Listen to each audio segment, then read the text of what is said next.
हाय बंधुरा आज के আমরা দেখব কানাডা ব্যাংকের সার্ভিস রিকোয়েস্ট ফর্ম কি করে ফিল আপ করতে হয়। তো দেখুন এটা কানাডা ব্যাংকের একটা সার্ভিস রিকোয়েস্ট ফর্ম। সবার প্রথমে ডেট, যেদিনকে ফর্মটা ব্যাংকে জমা করবেন সেদিনকার ডেটটা দেবেন। তারপরে নেম, এখানে অ্যাকাউন্ট হোল্ডার প্রথমে নাম লিখবেন, একটু স্পেস দিয়ে টাইটেলটা লিখে দেবেন। এরপরে অ্যাকাউন্ট নাম্বার, এই লাইনের মধ্যে দিয়ে আপনাদের ব্যাংকের অ্যাকাউন্ট নাম্বারটা লিখবেন। এরপরে কাস্টমার আইডি, এই কাস্টমার আইডি নম্বরটা আপনাদের পাসবুকে পেয়ে যাবেন, সেখান থেকে দেখে এখানে লিখবেন। এরপরে কন্ট্যাক্ট নাম্বার, এখানে একটা ভ্যালিড মোবাইল নাম্বার লিখে দেবেন। এরপরে ডেট অফ বার্থ, দিন মাস বছর হিসেবে অ্যাকাউন্ট হোল্ডার তার জন্মের তারিখটা লিখবেন। এরপরে ফাদার নেম, বাবার নাম এবং টাইটেলটা লিখবেন। মাদার নেম, মায়ের নাম এবং টাইটেলটা লিখে দেবেন। এরপরে স্পাউস নেম, যদি কোনো বিবাহিত পুরুষ ফর্ম ফিল আপ করেন সেক্ষেত্রে তার ওয়াইফের নাম লিখবেন, আর যদি কোনো বিবাহিত মহিলা ফর্ম ফিল আপ করেন সেক্ষেত্রে তার হাজব্যান্ডের নাম লিখে দেবেন। এরপরে বলা আছে টাইপ অফ সার্ভিস রিকোয়েস্ট, প্রথমে আছে অ্যাড বা আপডেট মাই মোবাইল নাম্বার, যদি মোবাইল নাম্বার যুক্ত বা পরিবর্তন করতে চান সেক্ষেত্রে এই বক্সে টিক করে মোবাইল নাম্বারটা লিখে দেবেন। তারপরে বলা আছে অ্যাড বা আপডেট মাই ইমেল আইডি, যদি ইমেল আইডি যুক্ত বা পরিবর্তন করতে চান সেক্ষেত্রে এই বক্সে টিক করে ইমেল আইডি লিখবেন। তারপরে রিঅ্যাক্টিভেশন অফ অ্যাকাউন্ট, বন্ধ অ্যাকাউন্ট চালু করতে গেলে এই বক্সে টিক করবেন।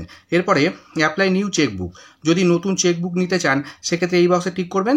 তারপরে পার্সোনালাইজ বা নন পার্সোনালাইজড, পার্সোনালাইজ মানে চেকের ওপরে আপনাদের নামটা প্রিন্ট থাকবে, তো আপনারা আপনাদের হিসেবে বক্সে টিক করবেন। এরপরে ডেস্ট্রয় এক্সিস্টিং চেকবুক, যদি পুরনো চেকবুক ব্যাংকে জমা করতে চান তাহলে কোন পাতা চেক থেকে কত পাতা চেক আপনাদের কাছে আছে সেই চেকের নাম্বারটা আপনারা এখানে লিখে দেবেন। তারপরে আপডেট, নেম, অ্যাড্রেস, প্যান, এদের মধ্যে কোনো কিছু যদি আপডেট করতে চান তাহলে আপডেটের বক্সে টিক করে যেটা আপডেট করবেন সেই বক্সে টিক করে দেবেন। তারপরে বলেছে ব্লক মাই এটিএম কার্ড, যদি এটিএম কার্ড ব্লক করতে চান সেক্ষেত্রে এই বক্সে টিক করবেন, করে কার্ড নাম্বারটা এখানে লিখে দেবেন। এরপরে বলা আছে issue a new ATM card, যদি নতুন এটিএম কার্ড নিতে চান সেক্ষেত্রে এই বক্সে টিক করবেন। তারপরে পার্সোনালাইজ, নন পার্সোনালাইজ, পার্সোনালাইজ মানে এটিএম কার্ডের ওপরে আপনাদের নামটা প্রিন্ট থাকবে, তো আপনারা সেই হিসাবে টিক করবেন। তারপরে বলেছে convert to SB general 101 account, যদি কনভার্ট করতে চান অ্যাকাউন্ট তাহলে এই বক্সে টিক করবেন।